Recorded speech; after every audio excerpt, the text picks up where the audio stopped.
What is up, everybody? Welcome to another episode of the Black Line Brief. I'm your host, Matthew McKim. I was cutting it down to the wire, and I just realized as the camera turned on, uh, my fan's still going. I don't want it to mess up with the audio. Hold on one second.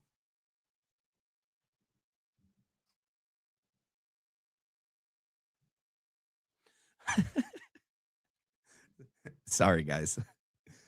Ugh. It was a little bit of a hotter day today. Actually, had to turn the AC on for the first time. So, all right. Welcome, guys. Now we're ready. Let's get ready. All right. Back to the basics and back to what we do best. The Black Line crew and Matt McKim are just doing us. That's what we're doing from here on out. And you know what? It feels good. Feels good. Okay. Let me make sure. All right. You guys hear me? Audio sound good? Everything look good? As you guys come in, please do me a favor. I did not mean to shout into the mic just now. As you guys come in, please do me a favor. I'll say this once in the beginning and once at the end. Please hit the like and subscribe. It's the best way to help the channel. Thank you for your support. Okay. All right. Well, I hope everybody watched Candace Owens and Baron Coleman today. A lot of really important things. In fact, I almost went with a totally different thumbnail and title. But, you know, we're going to cover both things. I just felt this title was better. You guys remember the O.J. Simpson trial? If the glove don't fit, you must acquit. Yeah, I came up with a little catchy phrase. If the firecracker was lit, you must acquit. It sounds like everybody there at UVU on that day, on September 10th, all heard the same thing. And it was so important to get X amount of people, however many people will look at it. I Googled it as well. I mean, I put it in chat to see. And it's interesting the people that all came out to assert this narrative and just drive this narrative home. We heard a gunshot. We heard a gunshot. We saw Charlie get shot. And all the people that have done that are pretty questionable. Very questionable, if you ask me. And furthermore, anyone like Wolves in Finance, Al Geist, and Jordan Henshaw, who have used this audio breakdown footage of what they're saying is the gunshot, and whatever audio breakdown of tracing the bullet into the back of the van and thumping in the van, you know, to me, I mean, those individuals were already pretty questionable. But I mean, after today, eyewitness accounts, the majority, and Barron said he had to stop at 25. Okay. Look, a gunshot does not sound like a firecracker. Okay. It doesn't. And neither does a 30-06. Nope. Why? Explain to me then why only certain people plug their ears, questionable people. Why only certain people, questionable people, all went out right away and started asserting this narrative. I heard a gunshot. Charlie was shot. Explain to me why the person on the roof, we don't even see with a gun. We don't see with a gun. The person on the roof walking up the steps, no gun. On the roof, no gun. Jumping off the roof, no gun. No gun. I think the only gun that is part of this possible story is the what's that guy's name? The one that was in the 911 calls. He wasn't on campus. I mean, there was some 911 calls saying that they saw someone on the roof with the rifle. I was already questioning who made those calls as distractions and to assert a narrative right away, right? All these 911 calls saying that they saw someone on a roof with a rifle. Some of them said with a long gun, very specific, because an AK, an M4, these, modern rifles wouldn't be really considered like a long gun, like a hunting rifle, like a 30-06, totally different lengths. and the gentleman that was going around to hospital looking for Charlie supposedly had a rifle. Maybe. He wasn't on campus with a rifle. He was in the crowd to Charlie's right. He didn't have a rifle on campus, that's for sure. I don't even think Tyler Robinson was on campus at all that day. Okay. In fitting with Barron's discussion about patsies, right? My belief is ever evolving like Barron's, okay? Like Candace's. We know one thing. Charlie was not shot with a 30-06. We know that. And Tyler Robinson didn't shoot anyone that day because no one got shot that day. Okay. And Tyler Robinson wasn't on the Losi Center roof. We have no clue who was on the roof. Okay. And I don't even think it's the same person walking down the steps with the glasses and the black shirt with the eagle and the hat and the backpack. Not the same person. And we'll look at that. We'll look at that photo. We'll look at the rooftop photo. And then we'll look at the photos or the Ring doorbell camera footage from the Lyman's neighborhood. Right away, all of these individuals that all seem to be connected in one way, shape, or form all come out to assert the narrative. There's a lone gunman. He was walking over here. There he is on my door camera. There he is walking up the steps. Where's the rifle? Oh, we can't explain it. It's a 30-06. It's a 1920, 1930, 30-06. It's not going to break down and fit in your pant leg, fit in your backpack. Where's the gun? They just glaze over it. They've never answered that. He's on the roof. Where's the gun? Nah, it's there. You just can't see it. Gary Melton is like, oh, you could totally see that there's something, stiff inside the towel. Well, look, there's nothing. Granted, it's a pretty pixelated picture. Video camera. But even still, I don't see a 30-06. He didn't have time to even break it down. So, it would have been in its full size, 42 to 45 inches, massive wooden rifle, not in the dude's hand that jumps off of the Losi Center and then just gets up and walks away. Okay. And I think too, wanting to point out anyone claiming it was a rifle, there was a gunshot in any way, like even Wolves in finance saying that there was a gunshot. I think it's interesting that, he's now coming out with a theory that it was a Palm Pilot, to assert that there was a bullet. All of these individuals coming out, including the Charlie Kirk's alive theory, is to get everyone distracted and off of the exploding mic theory. That's my opinion. I think 100% anyone who's claiming a gunshot, a rifle, a lone shooter, or Charlie's alive, they're all doing it to detract from the real theory, the real narrative, which is Charlie, most likely, in my opinion, and many others, was taken out that day by the exploding mic. With the fake, Charlie's alive theory, they're talking about a squib. They're talking about some, flat tubing that, is pressurized and then it, expands. Okay, explain what's up with all of the exploding plastic that we see on the camera footage. We see black shrapnel flying up, bouncing off the top of the tent, and then falling back down to the ground. Explain that. Explain the gas that we see coming out from the back of the shirt and underneath the sleeves. Explain the black plastic inside the back of the car. Okay? And the tube that they say is the tube that made the shirt move. In a picture when they're carrying Charlie to the car, they're like, there it is. There's a tube. It's his necklace, dude.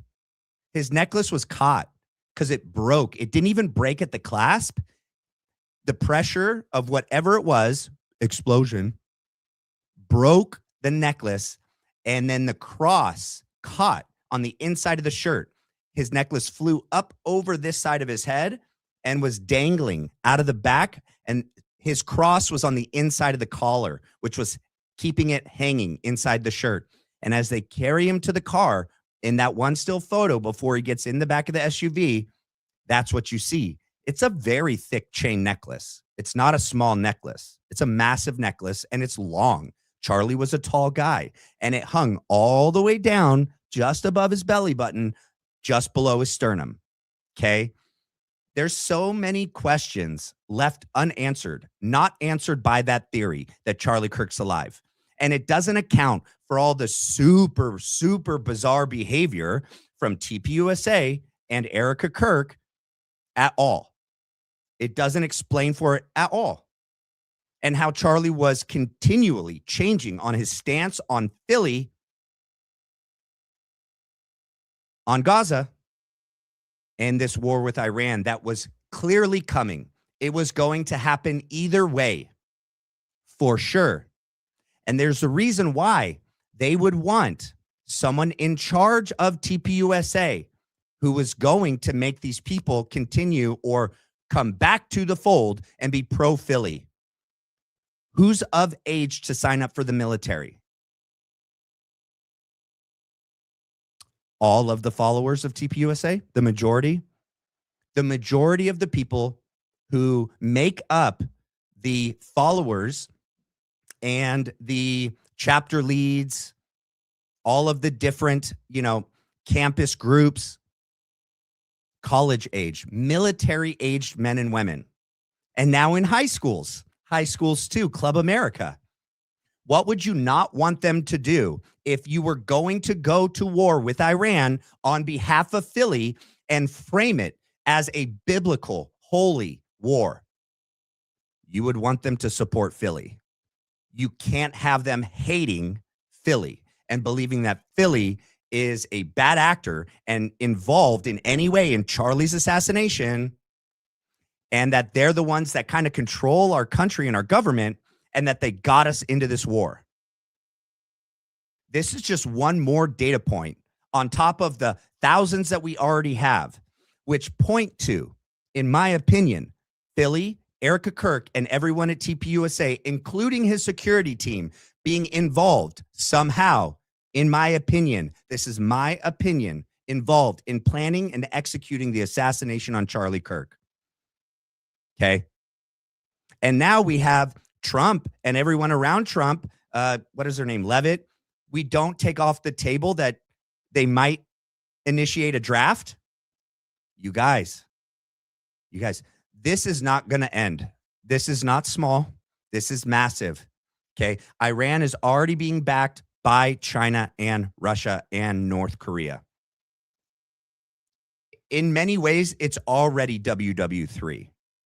China has some of its most sophisticated Navy spyware ships in that area on behalf of Iran, completely giving them intel on all of our deployment of our ships, our planes, reloading, unloading. They're learning more about us during this exercise than they've ever been able to learn before. Not only that, we are depleting all of our stockpiles. In a few weeks or a few months, we will be completely out that we wouldn't even be able to defend ourselves.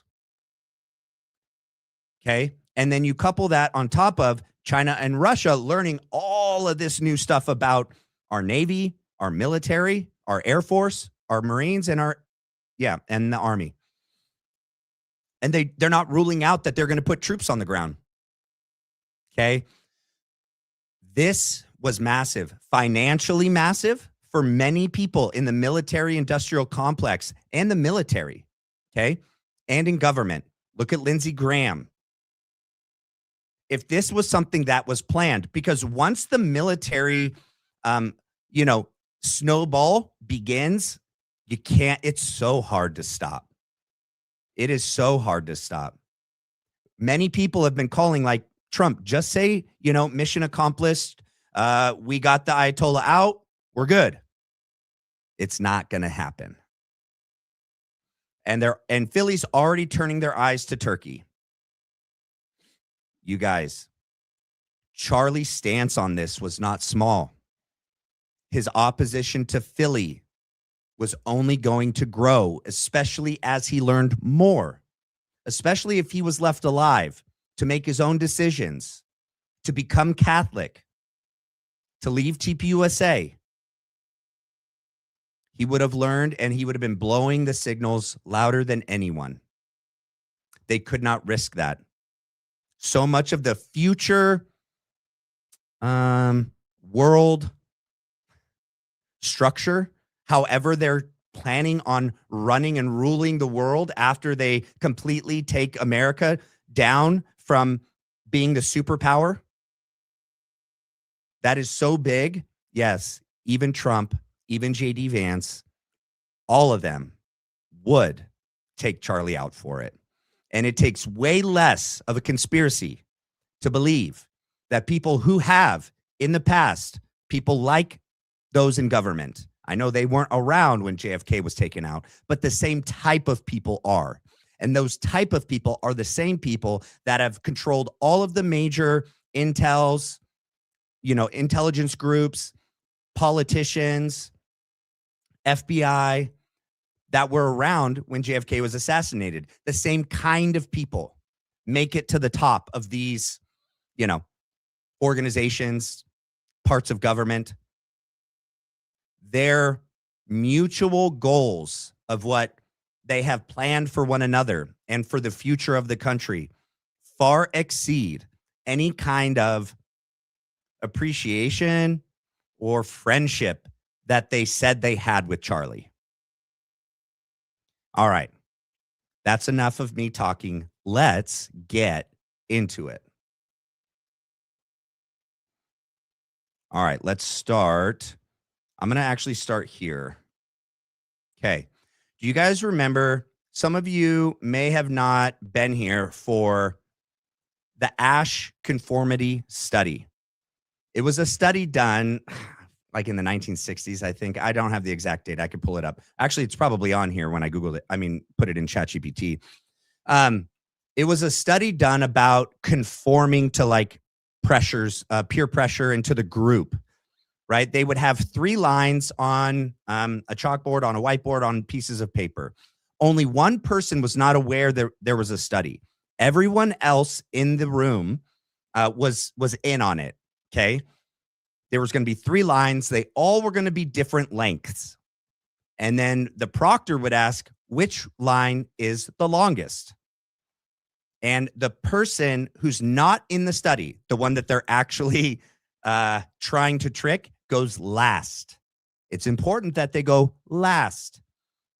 So 5 or 6 people would get up front before that person gets up there and say A, C, A, whatever. Or they all would say A, but they wouldn't say the actual correct answer, B, for this hypothetical. By the time the person gets up, that's actually the one they're doing the study on, the pressure would be so great to conform that they would ignore all their own logic and instinct on which line is longest, and they would conform at about a 60% rate. Most people, over half, conform to the pressures of the group, even as something as simple as which line is longer. And you wonder why they had all of these individuals at UVU on the day coming out and saying in repetition, gunshot, heard a gunshot, gunshot. It was a gunshot. We saw him get shot. We saw him get shot. I saw the bullet hit his neck. Because eventually, once that got to all of us, and it worked for a bit, you guys, and it still has worked for a lot of people. A lot of people actually believe the Fed slop narrative. They believe that Tyler Robinson shot him with a 30-06 and that it was some sort of miracle, or that it was a frangible round and that it, disintegrated inside of his neck. Okay. Against all evidence that points to the contrary. People there on that day that even came out and said, I heard what sounded like a firecracker. It sounded like a firecracker. We heard a firecracker. Eventually, even some of them ignored their own ears and said, but then I learned it was a gunshot. To think that they couldn't pull this off is insane. They've done it time and time again. They've literally done studies on how to get people to conform. And I think COVID was also one massive study as well. Like a massive study. Can we pull this off and get people? And they only need to get like 50 to 60%, because then the pressure becomes so great in the community, which all of these elite people, they don't live in the community. They're isolated. They have drivers. They don't go shopping. They live in private homes that are tucked away, far away from us. They don't have to engage with the majority of the population, but we do. And we care about our neighbors. We care about how we are thought of and perceived as in the community. And we should. That's what makes us human. That's what makes us Christian. And even those that aren't Christian that care about that, that's what makes us human. So they knew by getting out there and getting Terrell Farnsworth to get up there and take a video of himself and say Charlie was shot, to have Jeb Jacoby film right away, I saw him get shot, to have all these different individuals who seem to be tied together in some way, shape, or form, all spout the narrative that it was a gunshot and that Charlie was shot.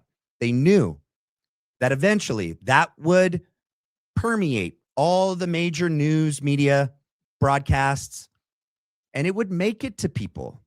And then the pressure would get so great, people just accept that. Okay, they don't want to go against the majority. And that's human. But here's the thing. I don't fit that. I didn't go to high school. You know what high school does? Okay, it's the Prussian system. The whole from kindergarten, all the way to 12th grade, it's meant to make you conform. The bell ringing.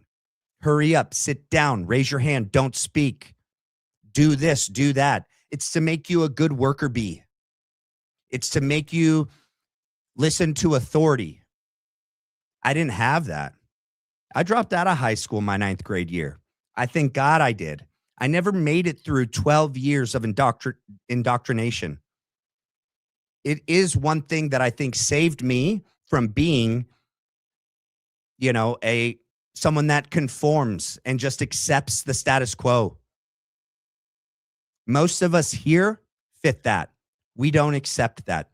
We didn't accept the go get the jab. And if you did, it's not even your fault. Many good people did. The pressure was pretty great. Your grandmother or grandfather might die. You don't care about your fellow, American. It was pretty crazy what they did to us. Okay. But all right. I was just saying a little bit about myself on why that, my natural instinct is to question authority. It is. My natural instinct is to not believe what people in authority say is true. And I thank God that this community seems like that's all of us. All right. Let's listen to Barron. Or wait, no, I was going to show you guys this. Well, I think I kind of covered it, right? I kind of explained the Ash conformity study. Let's see. Okay, it actually says about 75% of participants conformed. Here, I'll highlight it. Let's see. I'll just read it to you guys. So this was in 1951. So I was close. The Ash conformity experiment, 1951, basic setup. Participants believed they were taking part in a simple vision test. They were shown a reference line and then 3 comparison lines labeled A, B, and C. Their task was to say which line matched the length of the reference line. Okay? But there was a trick. There was a trick. In each group, only one person was the real subject. The other participants were Confederates, actors, who were instructed to intentionally give wrong answers on certain trials. The correct answer was obvious. The experiment was designed to test whether the real subject would stick with their perception or conform to the group. What happened? Key results. The results were striking. About 75% of participants conformed at least once conformed at least once to the incorrect group answer. On average, about 1/3, 35% of responses matched the wrong majority answer. When people answered alone, the error rate was less than 1%. So they did I forget what it's called when you're testing against your, I don't know, I can't remember right now. But so to see what people would do without the conformity of the group pressure, and they just asked participants by themselves, it was less than 1% would give a wrong answer. That's pretty striking. Man, I don't know what it does this sometimes, with my camera.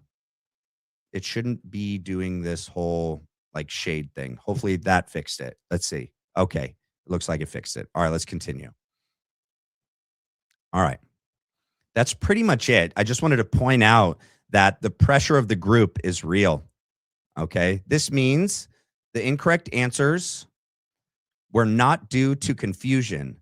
The social pressure of the group changed people's responses. Why this study is important. It demonstrated the power of social pressure. The experiment showed that people often conform to a majority opinion even when they know it's wrong. It revealed how group pressure can override individual judgment. Okay? All right. Now let's go here.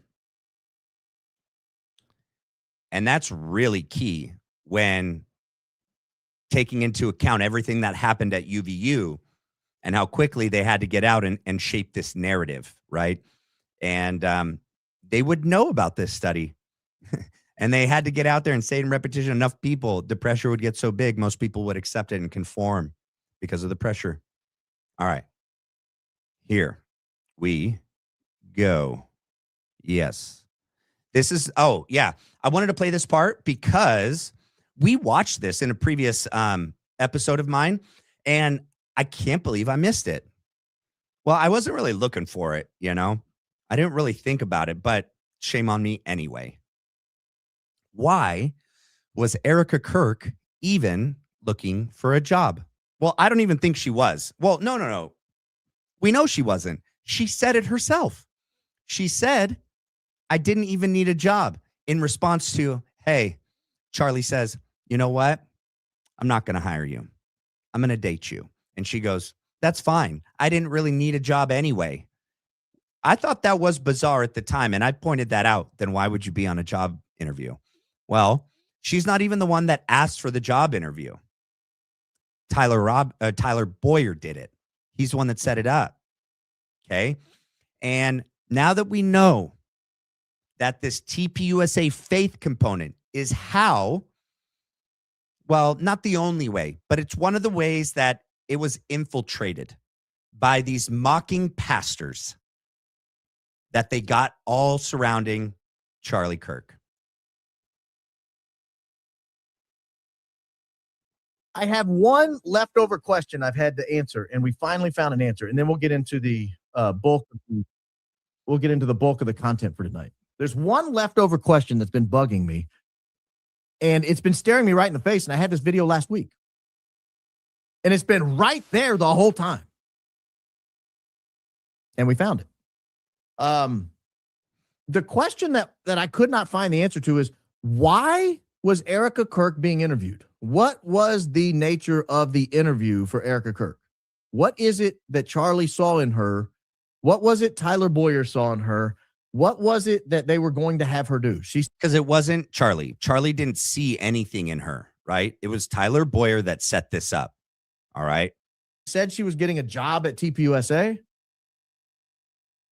Why did he invite her to dinner? Why did he invite her to talk about it for you? And it just outlines it perfectly. We watched a little bit of this last week, and she may have given the answer and we didn't catch it. But here is what Erika Kirk was asked to do for TPUSA. This was the guise of the interview that Charlie was going to interview her. He went to New York. He said, let's meet at Bob's Burgers. I thought it was Bill's. She'd never been to Bob's Burgers. I don't know why she makes such a big point about that, but she'd never been to Bob's Burgers. Probably because she has been to Bob's or Bill's Burgers or whatever it is, because she lived in New York for 5 years. You know, as we know, anything she says is probably not true. I also want you to pay attention to her reaction as to the setup of this and how incredibly fake and obviously fake it is.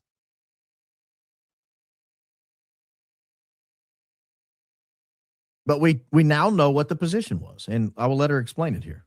Our family friend was like, "You need to meet the owner, blah, blah, blah." And he turns around and was like, "Oh, hi. You're the guy from the ticket line?" It's like, oh, it was so coy that I was like, "Oh, nice to meet you. Like, I have to get back to New York, so I'll see you again soon, I think." And so he had discussed the mutual family friend worked for. It's not a family friend, okay? It's Tyler Boyer. Why wouldn't she just say Tyler Boyer, guys? Because she knows how long she's known Tyler, and that Tyler's the one that set this up. That Tyler's the one that got her at the Trump rally. That Tyler's the one that tried to set them up 2 times before this. And her mom tried to set them up 1 time in Philly. She's lied about when she met Tyler, how she met Tyler. Yeah, it's just a family friend, a mutual family friend. Yeah, he's working for Charlie. He's not Charlie's family friend. It's not a mutual family friend. Charlie, and they were trying to get me to do like a faith component within Turning Point USA. That is interesting. Super interesting because, like I just said a second ago, all of the people that came in and surrounded Charlie when TPUSA Faith really became a thing, Frank Turek, Rob McCoy, Erika Kirk, this whole thing is all the people that are still there that are saying, Erika Kirk, our next president. That's what we'll look at right now. Hold on, let me go to that. Let's go to, where is Zach Costello? I think it's right here. Yes. By the way, if y'all don't know Zach, let me show his picture real quick. This is Zach Costello. He's an amazing Christian man. I don't know him personally. I've spoken with him a few times via like Instagram Messenger and stuff like that. From what I know of him, an amazing dude. I'd love to meet him. I think we'd be friends. I believe in his approach, you know, his principles, his ethics, his morals. He doesn't cuss. He doesn't do a lot of things on his show that I don't do. I feel a very kindred spirit with Zach. So if you don't know who he is, please go over to his to his channel, Zach Costello, and give him a follow, give him a like. He puts out content about once a day. It's like 30 minutes, 40 minutes, kind of usually around like 11 or 12. But let's get, so the first beginning, he talks about Lindsey Graham, like just war hungry, and points out the whole, they're not taking the draft off the table. Let's see, I could even play that clip. Let me get to it with Levitt right here. Are worried that we're going to have a draft, that they're going to see their sons get in and daughters get involved in this. What do you want to say about the president's plans for troops on the ground? As we know, it's been largely an air campaign up until now. It has been, and it will continue to be. And President Trump wisely does not remove options off of the table. I know a lot of politicians like to do that quickly, but the president, as commander in chief, wants to continue to assess the success of this military operation. It's not part of the current plan right now, but the president, again, wisely keeps his options on the table. Yep. They won't have their kids sign up for military service, and their kids will be able to skip the draft. Also, yeah. Oh, I should play this part about Lindsey Graham and what he did with Saudi Arabia trying to get Trump to do this war. Let's see. And then I'll show you the next clip I want to show you. Into and influence him into this war with Iran. I want you guys to take a look at this. It says here, Senator Lindsey Graham says that he met with Israeli intelligence officials several times in the weeks before the war with Iran and advised Israeli Prime Minister Benjamin Netanyahu on how to urge President Donald Trump to authorize U.S. strikes, according to a March 6th report from the Wall Street Journal. The outlet reported that Graham has pushed for aggressive action against Iran for years and has repeatedly urged Trump to pursue military action. Graham also used U.S. strikes in Iran in June 2025. That was Operation Midnight Hammer as leverage, trying to convince Trump to pursue regime change instead of negotiations favored by other politicians. Graham said they don't want to deal. He told the Wall Street Journal, they're not trying to buy a house. They're trying to burn your house down. Yep. Graham additionally enlisted the help of retired Army General Jack Keane and Mark Thyssen, I think is how you pronounce that name. Bottom line is Lindsey Graham is a traitor and he shouldn't have a job anymore. Okay. Now let's get to this part because this happens right after. It's like, so the assassination was on the 10th. I think this interview with Tyler Boyer was on like the 23rd or the 22nd. And this is where we first hear of the Erika Kirk JD Vance ticket. Baron Coleman for digging this up. These clips are awesome. But this is from September 22nd, 12 days after Charlie was killed. Boyer did this interview with Newsmax. Listen to this. See politics in her future down the road? Yeah, it's funny. I had conversations with Charlie about that. So and guess what? It's not funny. None of us are laughing, dude. And you're lying. You're disgusting and you're lying right now. Charlie would never say what you're about to say. He said. He was like, man, Erika could be so much bigger and better than me. Wait. Explain this, everyone, that Charlie's alive theory. Explain this. Explain this. If Charlie's alive, explain this. Explain everything that these people have come out and said since his assassination. They've completely changed everything he was doing, everything he was standing for, everything he was standing against. All the hatred and criticism and backlash he was getting. Explain how Erika Kirk and everyone at TPUSA have changed course 100%. Is shoving words in his mouth that he never said. That they're taking positions on things he was against. Explain that to me.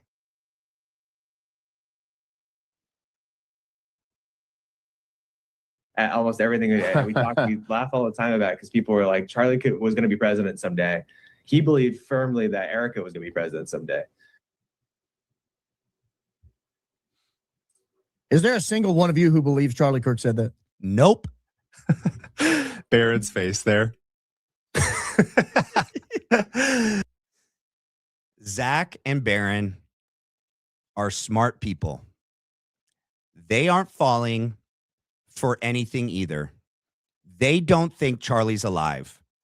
They don't buy into that theory at all. Neither should any of you. And anyone that's saying that theory, you should be skeptical and suspicious of what their intent is, why they're doing it. Jesse has been very clear. He's doing it to defend and protect Erika Kirk and everyone at TPUSA. Go watch the Making a Martyr series. He says it on his videos. He also says he's doing this to get everyone like Candace and Barron to stop. That's the motive. It also has the outcome of, or the result, whatever. One of the outcomes of this theory is that people will tap out. Charlie's alive. Let's move on. Or there's so many conspiracies out there. I can't trust anything or anyone. I'm done. Either way, It makes people apathetic, lose their, attention on this subject. There's no good outcome to this theory. We still need to find out what happened to Charlie on that day. The exploding mic is the best theory right now.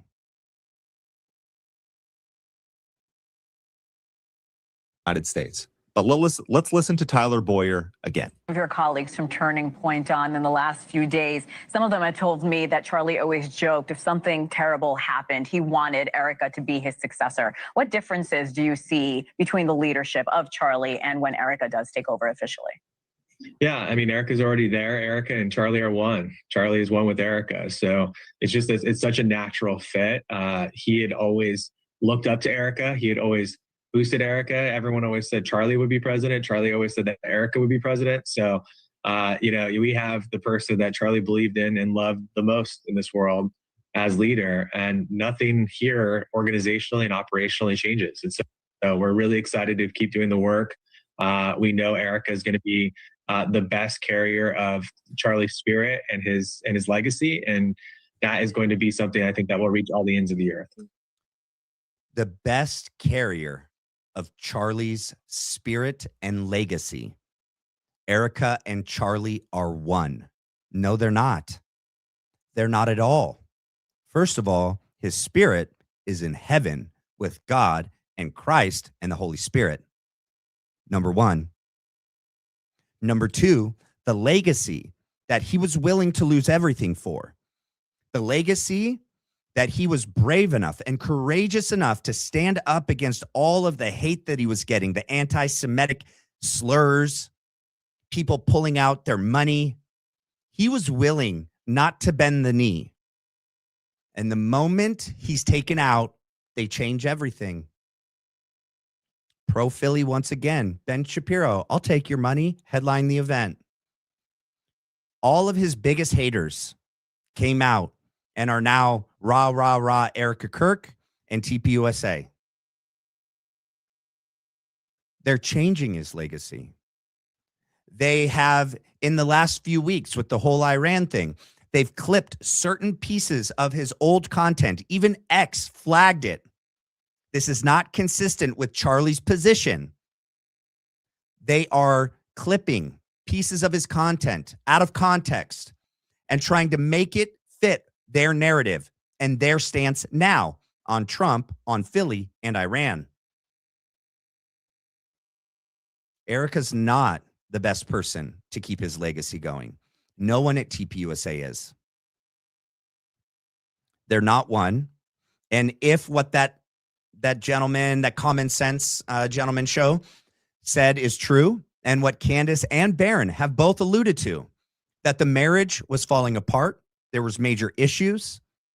The guy on the Common Sense show said Charlie had filed for divorce. He filed the paperwork 4 days before September 10th.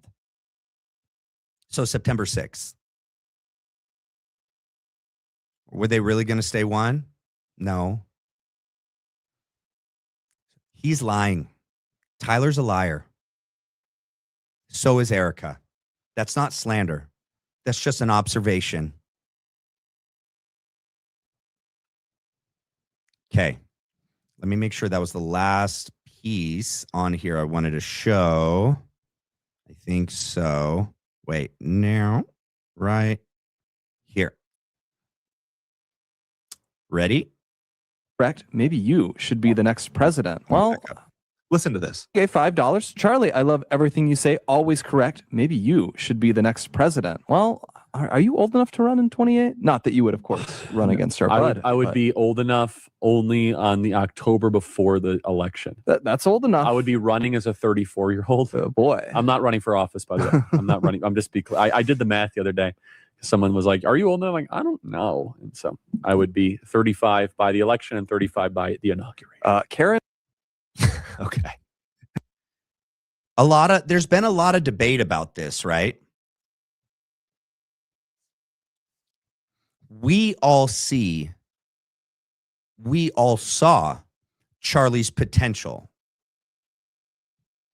We have been yearning,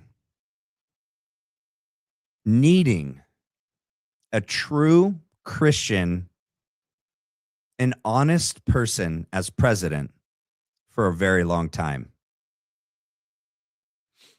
And when Charlie started to grow older, mature, he clearly was a political individual. He was politically minded, very articulate, smart. He knew foreign policy. It was obvious to all of us that he could, if he wanted to become president someday. He never said that he had aspirations for the presidency. And even there in that clip, he said he doesn't. Other people saw that in him. And I agree. I saw that he had the potential for that. I think he also knew there were some games in this system you had to play if you wanted to be president. And I don't think he wanted to do that to his soul. That's my personal belief. All right, let's move on to the next thing. I think we are, where is it?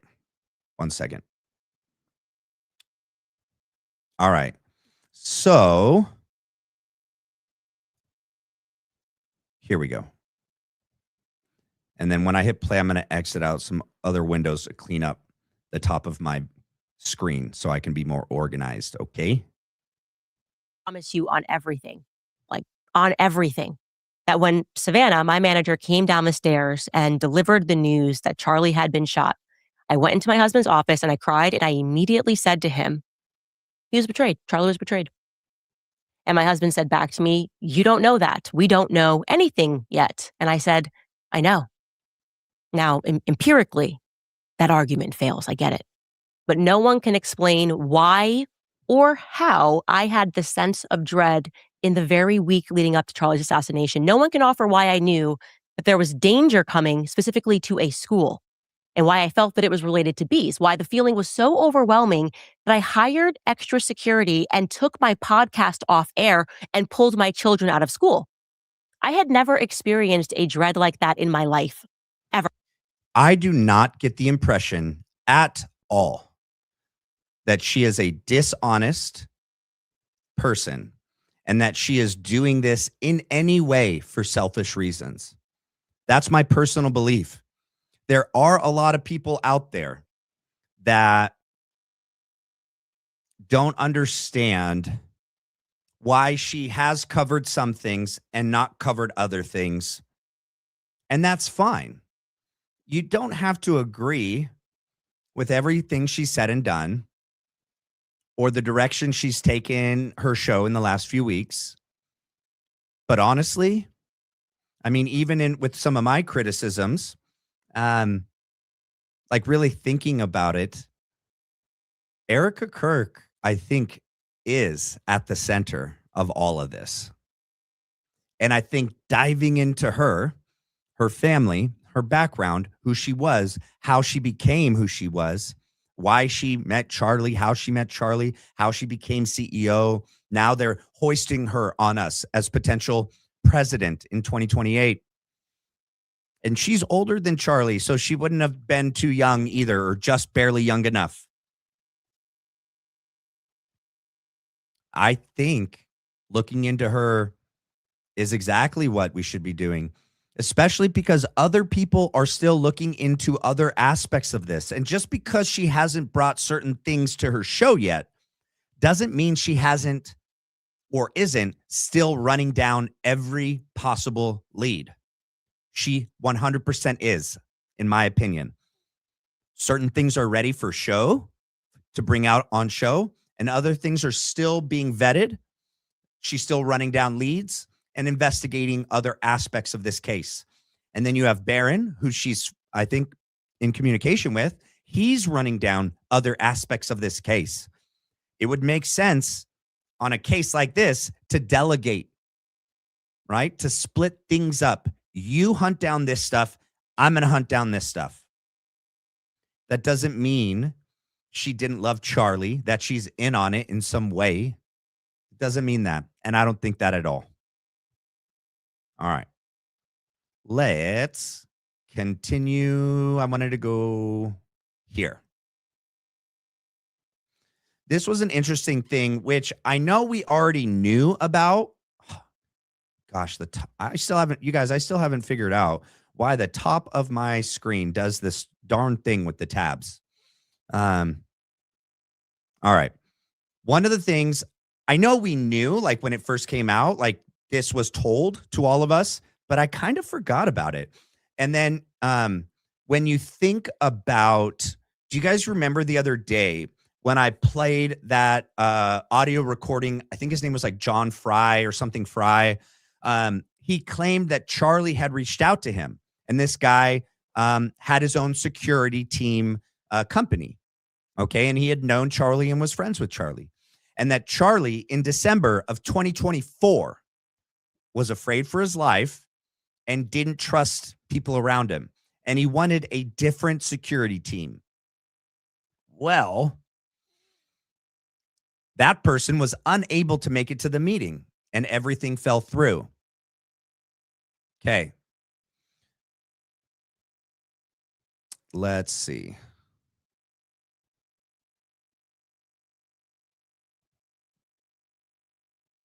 Kirk said the conversation with Bill Maher that he was done with Israel. Okay, we know that. Okay. Charlie's security on the day of his assassination was Zionist owned. That's been established. I'm not going to go into all the details. That's been months old and established. Schaefer Security Group, who, by the way, has an office outside Fort Huachuca, I believe. They ended their contract with TPUSA in 2022. But they just so happened to have reappeared for the one event on September 10th, 2025. Wait, I think this is actually incorrect. I think Schaefer was the name of the old company. Like, this didn't seem right now that I was playing it. I was like, wait. All right, because here, let me zoom in. Brian Harple is the founder and head of security. Wait, did I share this? Or are you guys just looking at my face again? Yeah, sorry. Almost did it again. All right. So Charlie had a security team a while ago. That was Schaefer. The old security team was called Schaefer. Brian Harple and Dan Flood both used to work for Schaefer. Brian Harple and Dan Flood left. Brian Harple started his own security team. Dan Flood wasn't technically working for Brian Harple's team. He actually was working directly for TPUSA and Charlie Kirk. Dan Flood, Mr. Baseball symbol guy, hats, step forward, you know, the one that was on the platform right behind Charlie. He worked as Charlie's personal private security guard. Okay. Brian Harple, when they left, Brian Harple started his own security team, and that's this one. So the moment I realized what that gentleman was saying, and I was like, no, that's not right. Let's see right here. So Brian Harple is the founder and head of Integrity Security Solutions. He established the private security firm in 2022 after previously working for another company that was Schaefer. Schaefer was the company before. Working for another company that provided protection for conservative activist Charlie Kirk starting in 2018. So in 2018 to 2022, Schaefer was his security team. Okay. I'd be interested to find out what happened and why Charlie stopped with Schaefer and why Brian and Dan left Schaefer. Brian started his own team called Integrity Security Solutions. And then Charlie hired Brian Harple and his team in 2022.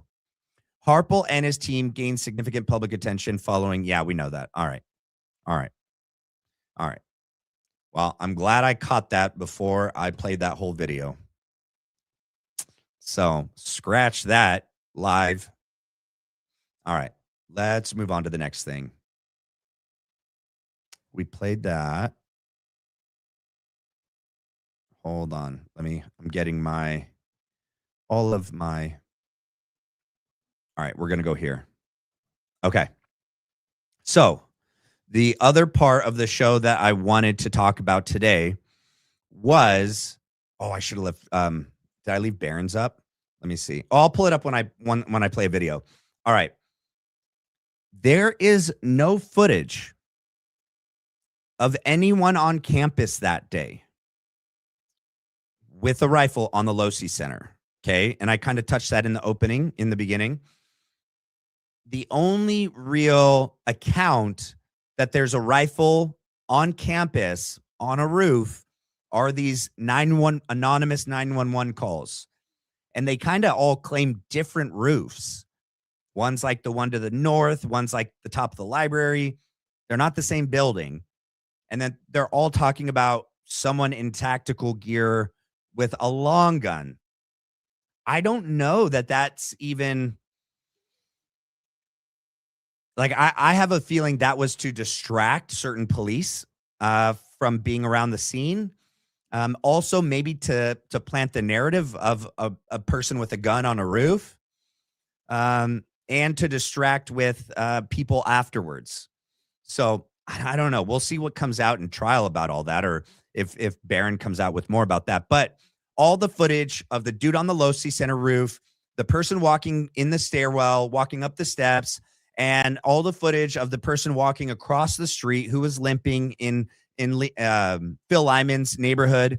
There's no rifle anywhere. None. The person's limping. Okay. And that's what made and they tried to sell this to us. That's the gun. The gun's in his leg. It's in the pant leg. You guys, this rifle is 42 inches. I'm 6 feet tall. It goes all the way up to my armpit and it touches the ground. Okay. It would not have fit in his pant leg and he wouldn't have been able to bend it at all. Okay. And an old original 1920, 1900, early 1900, 30-06 Mauser is a thick, heavy wooden rifle, massive, big.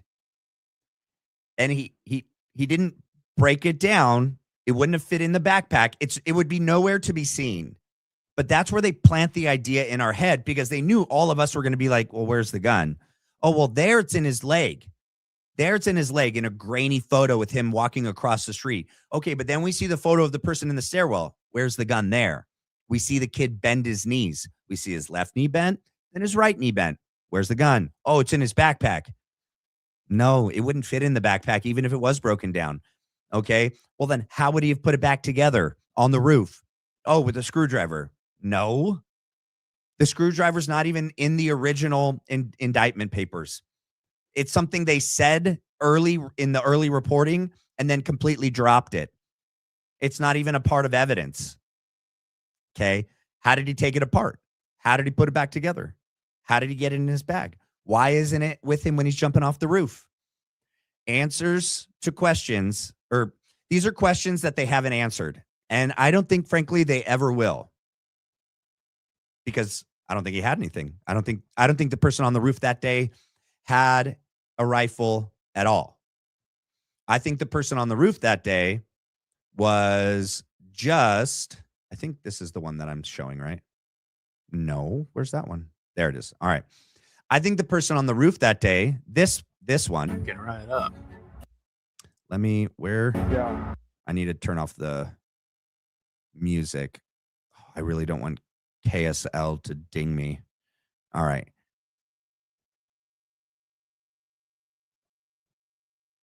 So this footage.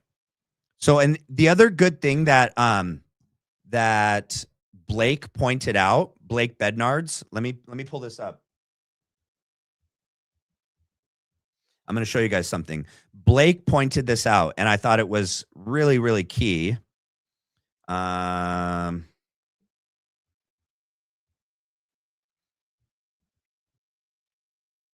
Here we go. Let me show this. Let me make sure I'm sharing it with you guys. All right. So this is UVU. All right. Where is the courtyard? Let me zoom in. Sorry, I did not mean to go really fast. There it is.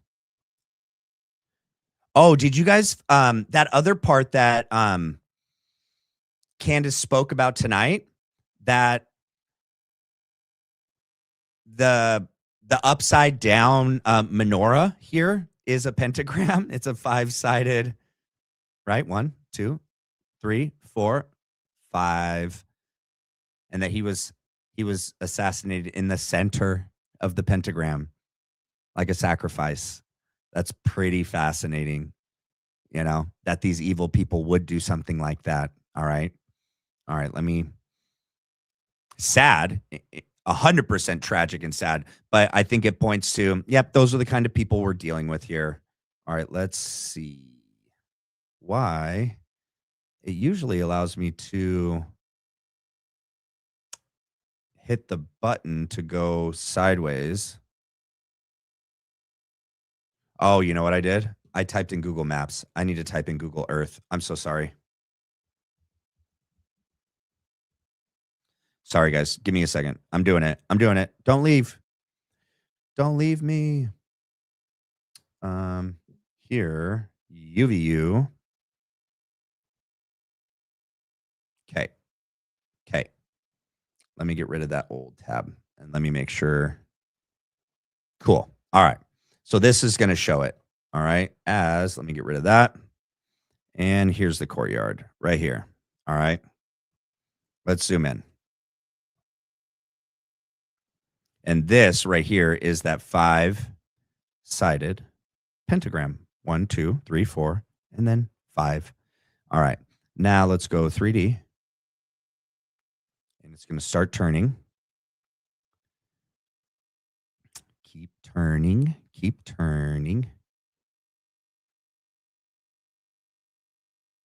Right here. All right. Now, right here, okay, this is where that person, let's see if I could zoom in a little bit. Okay. This is where that person is laying down. Because watch, let me do this. As it turns, boom.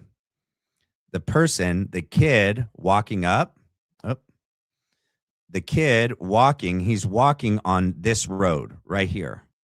Okay. And you can tell because of these circles in the ground on the side of him.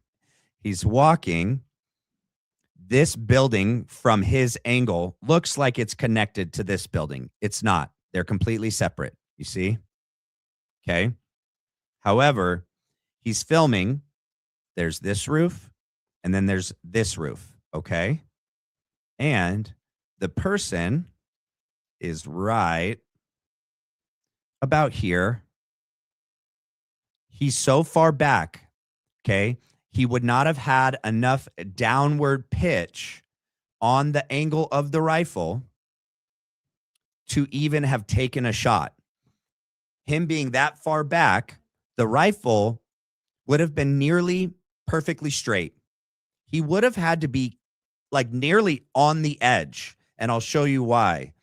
Because Charlie wasn't just on flat ground. Okay. He wasn't just on the flat ground, right? Let me zoom out. Keep turning, man. Sorry, it's going to turn around. I'm not trying to make you guys all dizzy. This is the best way I can do it. Right when it gets behind, I'm going to pause it. Okay. So this is flat ground from where the base of this building is, right? This would be where the foundation is for this building. Okay. Charlie is way down here. All right. Let's see. People, where are the steps to get down? People can walk this way and around, and then there's some steps.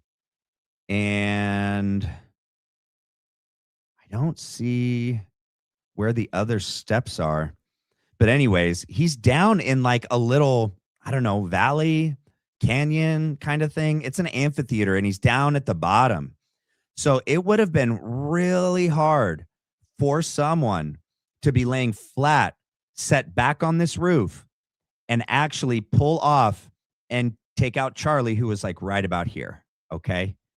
So let me show you. That's what we're looking at here. Am I showing it? Okay, cool.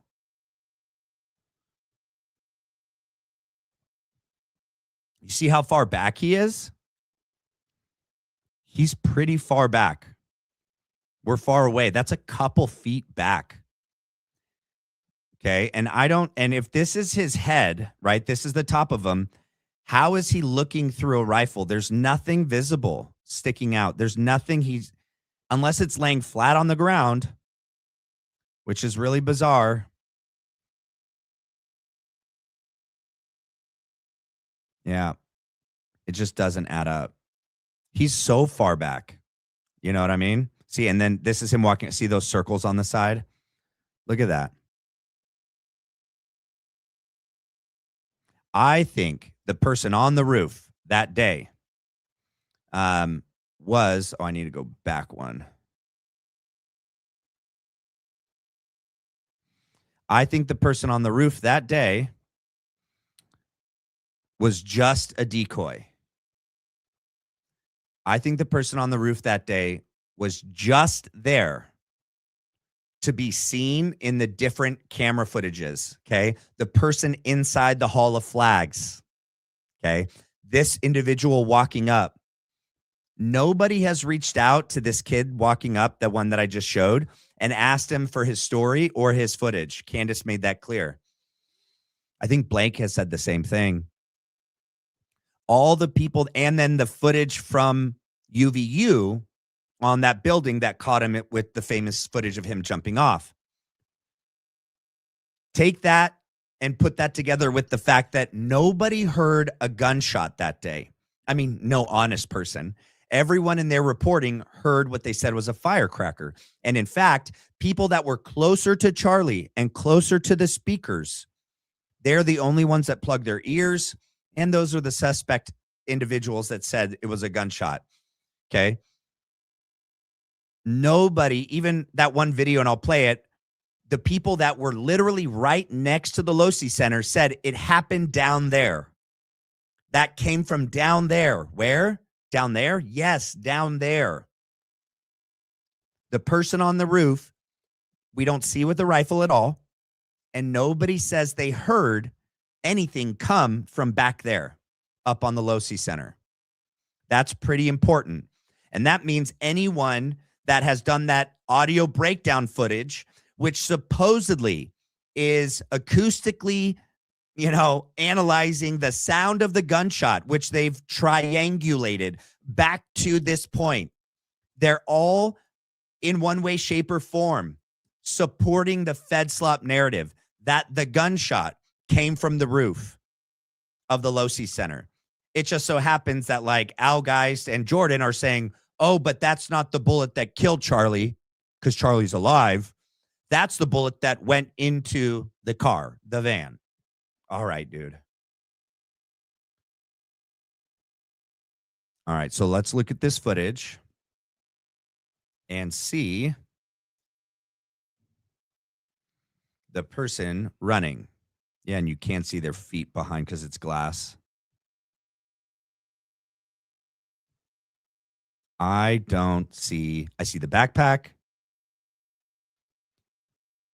a towel. There's nothing firm in that. There's no way he's holding and he grabs that. There's no rifle in that. A shirt, a towel, a blanket. Yeah. Yeah, not at all, man. Not at all. All right, let's go back. And then here, right, this is the Hall of Flags. It's a very short video. Hopefully they slow it down. And there he is running across the building so perfectly for this person to catch and to have it with the timing, everyone ducking. Oh, there he is running.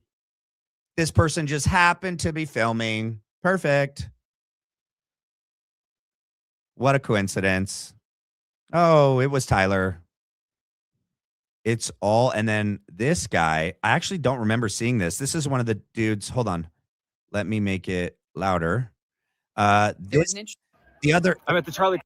The other interesting thing is a lot of the people that initially come out and say they heard a gunshot or that they saw Charlie get shot are people connected to Phil Lyman, people connected to TPUSA, or they're reporters. The average student or citizen that was there, even remember when I played that video a while back of the mom and the son, they even said it didn't sound like a gunshot. No one there that day. And then that pressure to conform from like the Ash study becomes so great. People start to, oh, but then I learned. Oh, but then I was told. Oh, but then I figured out it was a gunshot. People will doubt their own and reject their own judgment to conform.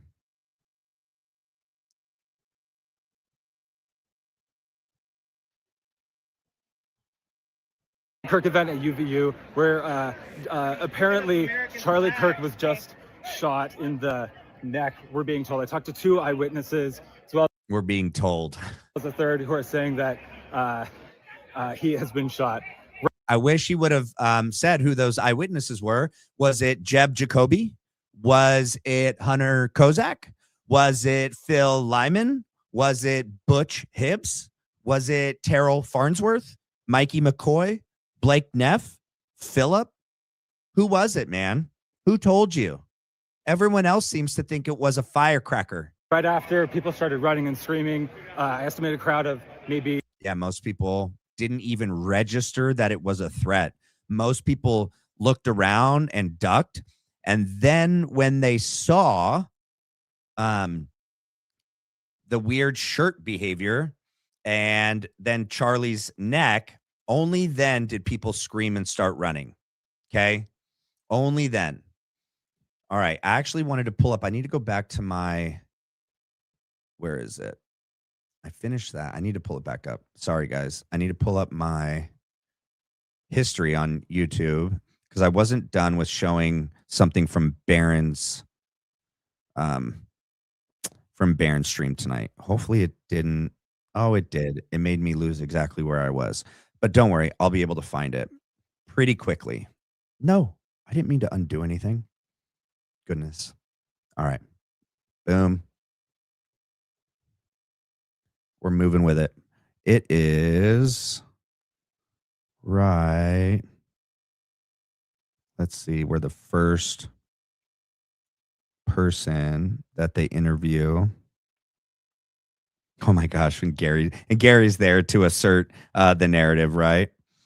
Where was the one where they're talking? Is that further at the end where it's like down there? We heard it. Where'd it go? Well, we know they said that. Where's that couple of kids that were like down there? It came from down there. Yeah, we know these guys. Where is it? Man. Oh, I mean, okay. So the bit, the chunk of it, I think this is it. Yes, I found it. All right. Am I sharing it or is it just my face? Oh, cool. I'm sharing it. All right, let's listen to it. There. The shot came from down there. And then woman says the shot came from down there. And he says, yeah, it came from down there. Now, these people are standing right near the Losi Center on a balcony of the Sorensen Center, like literally not too many feet away. In the immediate aftermath, their understanding of what happened was it came from down there. The shot came from down there. I'll play it again so you can hear it all the way through if the sound's going out. And I'll stopping it so you can hear it all the way through. Jeez.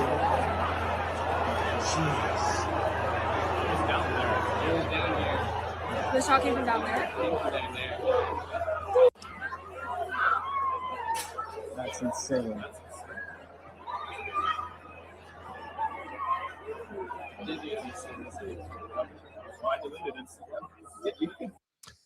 Yep. All right. Now I want to show you this footage of Tyler or whoever. We actually have no idea who it is. Walking through the neighborhood. And let me make sure the volume, I don't want it to be anything that's copyrighted. Let me make sure I'm sharing it. Cool. I am. Oh, that's the wrong one. Where is it? There it is. Sorry, guys. I got it.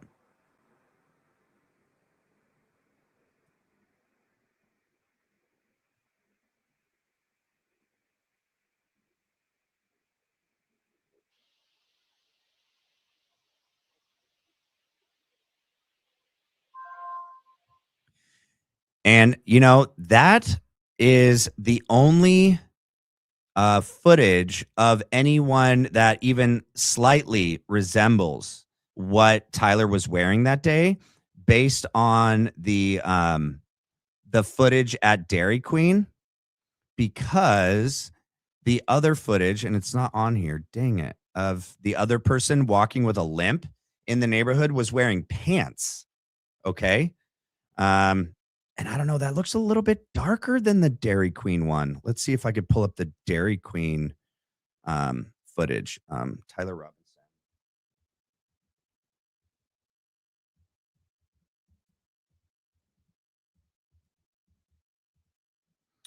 Let's see, Dairy Queen image. Well, here he's wearing pants, actually. Let me share this. So here he's wearing, I mean, it's like not even really maroon. It's more red, but I guess it's a little maroon. That's not the same shirt as this one. That's a different shirt.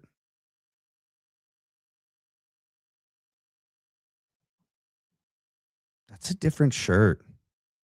I know it's a different day. I'm just saying that's not the same shirt. Because they use this shirt, they use this outfit as like the outfit. Right? But that kid that was walking through the neighborhood was wearing shorts. Okay. He's wearing shorts. Let me back it up to right. Where is he? As he comes into the camera, right there. Yeah, I wish some of this footage was more clear for us, you know? And then I want to show you guys this because this is important, but I'm going to mute it. Yep. Let me make it bigger. Let me make sure. Hold on. 1 second. Hold on.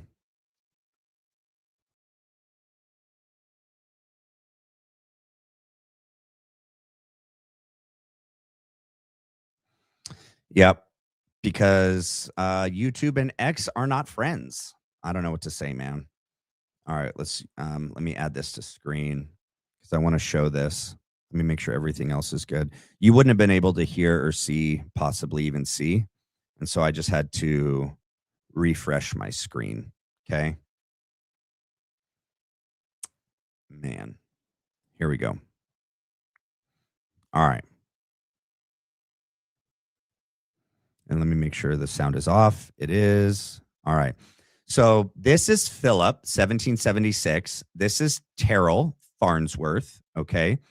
And then Blake and Mikey McCoy are back here. All right. These two are the ones that are messing with the soundboard all day, the AV guys. All right. But I want to point something out. There's Charlie. Yeah, he was wearing his gold ring.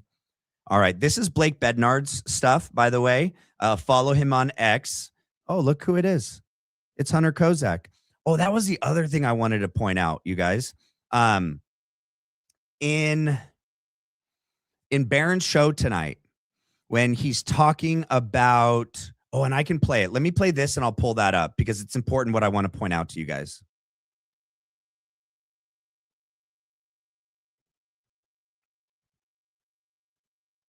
And take a look at, okay, I actually need to step this up for you guys. This was right after Philip pointed in his ear. All right. Let me show you guys me. He points in his ear. He's looking at Dan Flood and he's going, we have a problem. with the system. Okay. Dan Flood gets on his mic and calls over Brian Harple. Brian Harple, all nonchalantly, kind of turns his head a little bit and then starts walking backwards to him. Okay.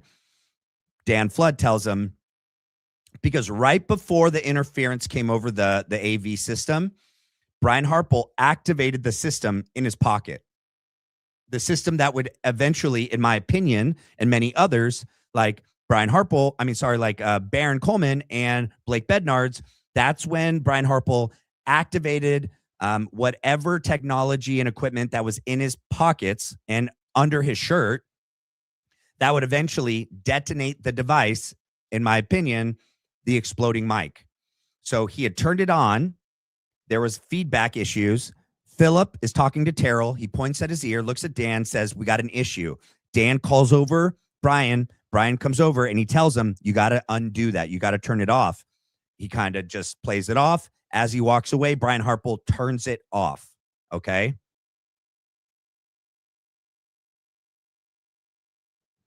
So there, points in his ear, saying we got an issue. There's Dan Flood.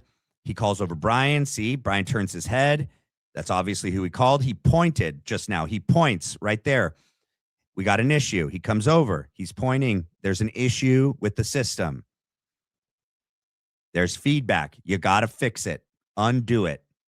He acts like nothing, goes in his pocket, turns it off, turns it down, twists it down, covers it back up, walks away, acts like nothing's going on. That has never been answered. That has never been explained. And whatever system they had that day, you know, if they tested it at Fort Huachuca, if it's paired with some sort of, micro shape charge from Accurate Energetic Systems, it's probably military grade. It's probably something that you can't buy just, at Best Buy, that you can't build, you can't order online. Okay. So when Jordan Henshaw talks about, with his whatever AV experience, it's not like he's an expert. Okay. It's not. And there's plenty stuff that is out there in DARPA, in DOD contracts, in the military that he would have no clue about. And that there very well could be something out there that Brian Harple and Dan Flood, and they used that day, that when they activate it, created interference, an issue in the AV system. Okay. So then I wanted to pull up. Do I still have Baron show up today? I do. Perfect. Because I wanted to point out, right. Is it this part? Well, this is when he's talking about the shot, but where's the part when he talks about, I think it's right here. All right. There was something to the fact that Hunter Kozak did not mention that there was going to be a violence component to his question before they talked. Here he is telling a different person. And it was really weird because the second guest that I talked to, before I went and asked him the question, what I was going to ask him, he was talking to him about how he was going to ask about transgenderism or something like that, but nothing about shootings. And this is the irony that came to me, which was like, right when he asked that, not like 5-10 seconds later, he was shot. And after I got, yeah, it was ironic to a lot of us, Henry. Yep. It was ironic to a lot of us. Right when he got to that question. My question is this. I don't know if I missed it. I didn't want to waste too much time going back and finding it, but Hunter and Henry Dell both said that a group of individuals were being pre-questioned, pre-screened by someone at TPUSA before they went up. Who is that person? I want to know.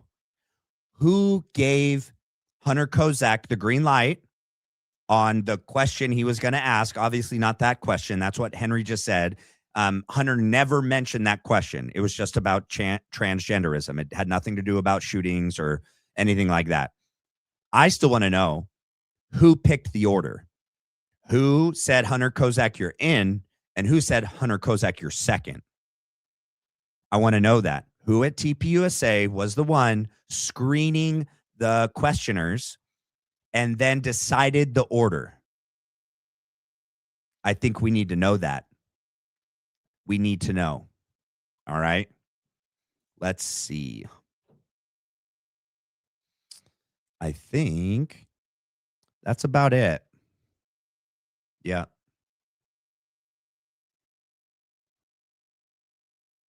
All right. Let's see. Let me get to some questions. Today, we got Mystic. Thank you so much for the Black Line Brief memberships. You're the best, Mystic. And then here we got Matt. I'm going to send you the notes I took rewatching Megyn Kelly from 9/10. So interesting. UVU tweeted, before CK was even confirmed dead, he was shot from the Losi Center roof. Also, Glenn Beck says his daughter was in the tent. Really? Let's look real quick. Let me go back to my ex.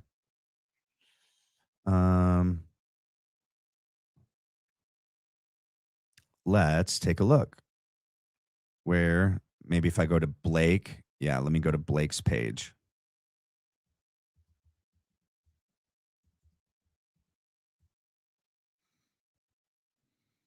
All right, let me make sure the sound is off. Oh, I need to pause it because I'm not sharing it. Dang it. I almost pulled a Baron. All right, let me share. 1 second, guys. I'm getting there.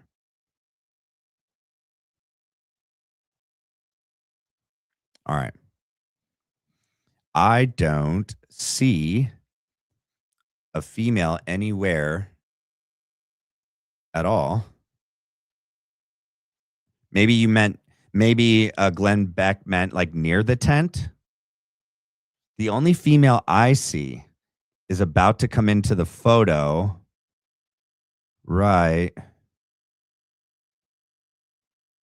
here. This young lady. I wonder if that's Glenn Beck's daughter. I don't know. But let me finish reading your statement. Oh, that was it. Yeah, daughter was in the tent. Yeah, send me your notes from those episodes with Megyn Kelly and Glenn Beck. I think that unless you know what we can do? I'll show you guys this. Let's see. Hold on. Let's see. Right here. Hold on. This is Benji.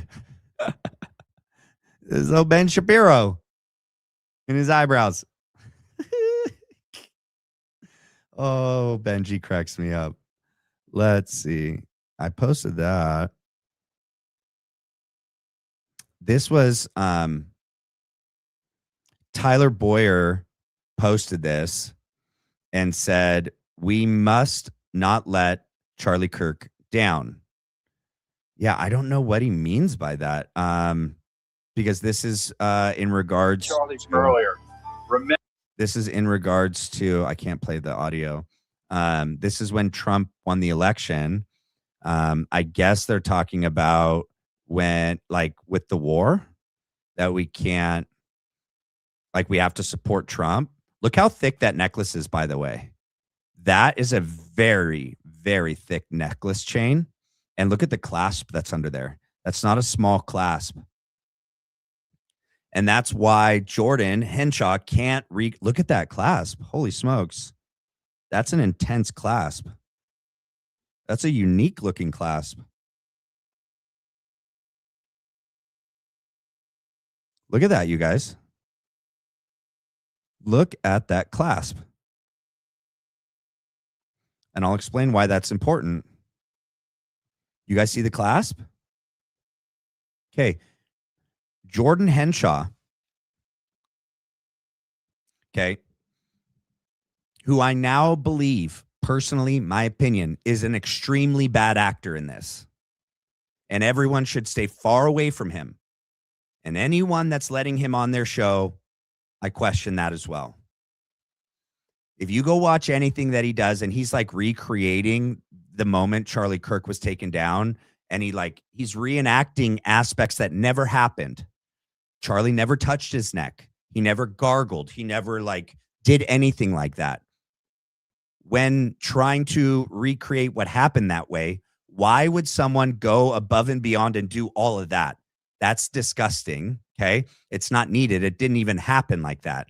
Number two, with his little puff or overpressurization that happened, he cannot get the necklace to break.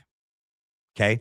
So Kelly and I didn't want to name names. Dang it. Certain people that are claiming that Jordan Henshaw is the only person that has been able to recreate what happened that day, they're lying to you. Jordan has only been able to get the necklace to break with a magnetic clasp. That's not what Charlie had on that day. No magnetic clasp. Okay. He has not been able to recreate anything other than shirt movement, a puff of air. That's all he's been able to do. Okay. Charlie's necklace broke in the middle of the chain. Okay. The clasp is where the cross gets hung up on because the clasp is still clasped. Whatever happened under the shirt was so much energy. It broke Charlie's necklace chain in the middle of it. It flies up over Charlie's head, and then it gets stuck on the back of his shirt because it's still clasped and the cross is on the inside still. Okay. He hasn't been able to recreate the exact type of shirt movement. It just moves a little, not all the way up like this. And Charlie's mic, the magnetic and the back of it moves. The front part of it doesn't move, but behind the stuff behind where the explosives are does move. Okay. The puff of the gas escaping in the back of the shirt, and you can see this white smoke. That's not recreated either. They're not being honest to you when they say that they've been able to recreate everything that happened with the shirt that day. They haven't. Okay. And the people that are using that theory are now spouting Charlie Kirk is alive. And so, yes, anyone and everyone doing that, I don't trust you at all. All right. That was it. Let's see. Is there any last words before we sign off for the night? Yeah, I agree, Tay Ray. Jordan is clueless. 100. Let's see. If you mean simulation by you will own nothing and be happy. Yeah, that's what all the ruling elite wants for us, right?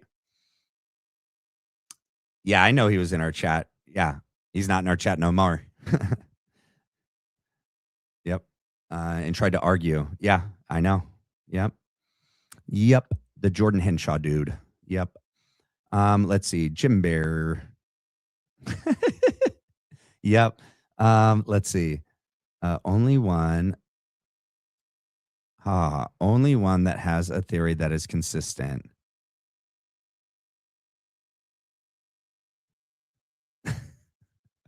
Okay. No. Sorry, no. That's wrong. And that's all I'll say about that. Not consistent at all. And anyone quoting Jesse, okay, and saying that Jesse has a complete theory is wrong. Jesse doesn't have a complete theory. Okay. And Jesse said his intent for doing his Manufactured Martyr series is to defend Erika and TPUSA and to get Candace and Barron and everyone else to stop. Okay. And his whole theory hinges on snake eyes. He said that the picture of them carrying Charlie into the car, that it's a tube, that the tube that they used to do all this is hanging from the shirt. It's not a tube. It's his necklace. Okay. No. Thank you so much, Jessica. Greatest show. Thank you and God bless. Thank you, Jessica. Thank you and God bless you as well. Let's see. Yes. Okay. Let's see. It says the MRK perspective. Did you look into the Theo Von? Yeah. He doesn't say the night before. He says right before. I'll show you right now. Okay. Because it's in my search history. And I can prove to you guys that I listen to you guys. You guys email me stuff. You message me stuff. I actually go and look into it. And you guys have such an equal part in this as me, because I love this community and I love you guys and I respect you guys. And I believe that everyone, that has pure intentions in finding out what happened to Charlie that day is trying to get to the bottom of this as well. Here we go. Hold on. So he ends up, it's at 216, like right. Let's see here. Let me make sure I'm sharing it. Okay. Oh my goodness. What is going on? I have to refresh real quick. Okay. Don't go anywhere, guys.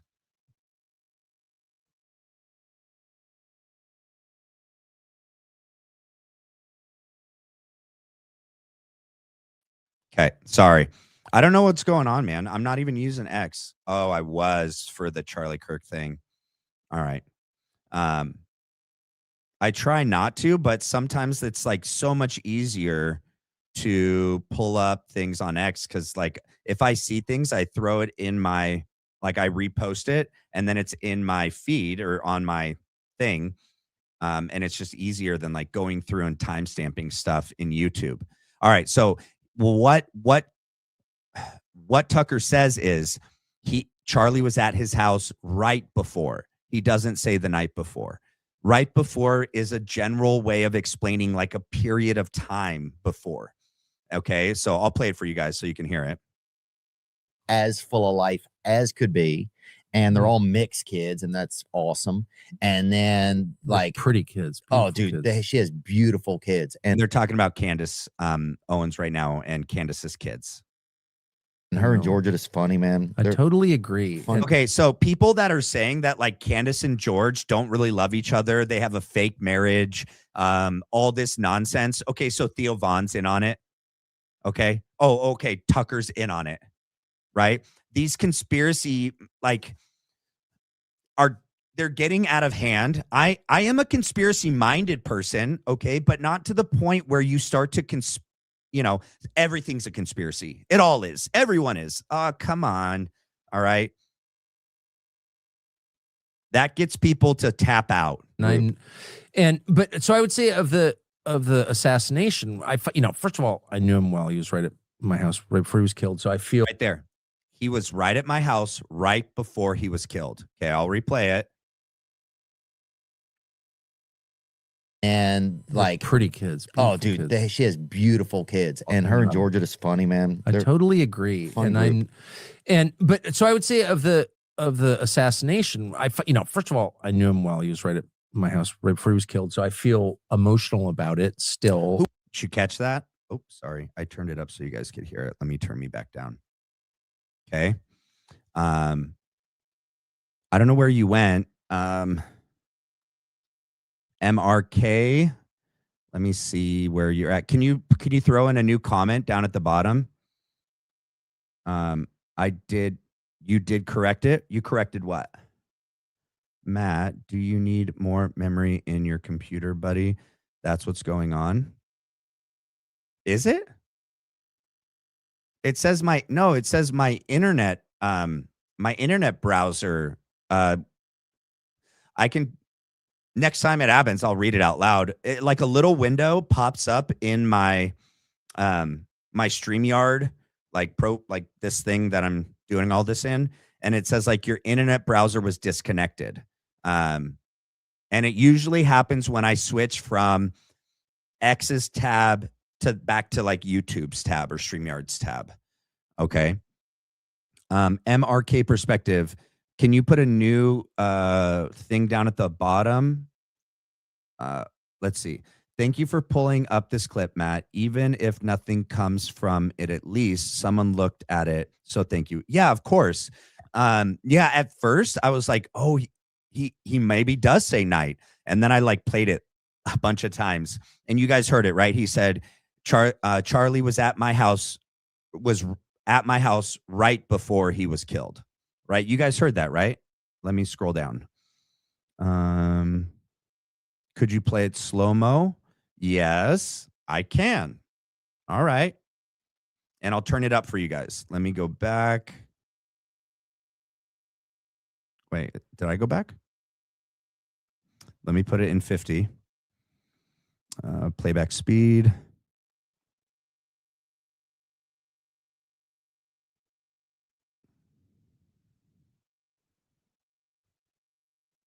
Okay. Was Charlie Kirk? Yeah. Oh, Yeah. really? Oh, yeah. Oh, I didn't know that. And I love his wife. Wait, I don't understand it. I just want to say again, I love Candace. Oh, wait, hold on. She's coming tonight. I went back too far. Oh, we can't watch the whole thing in slow-mo.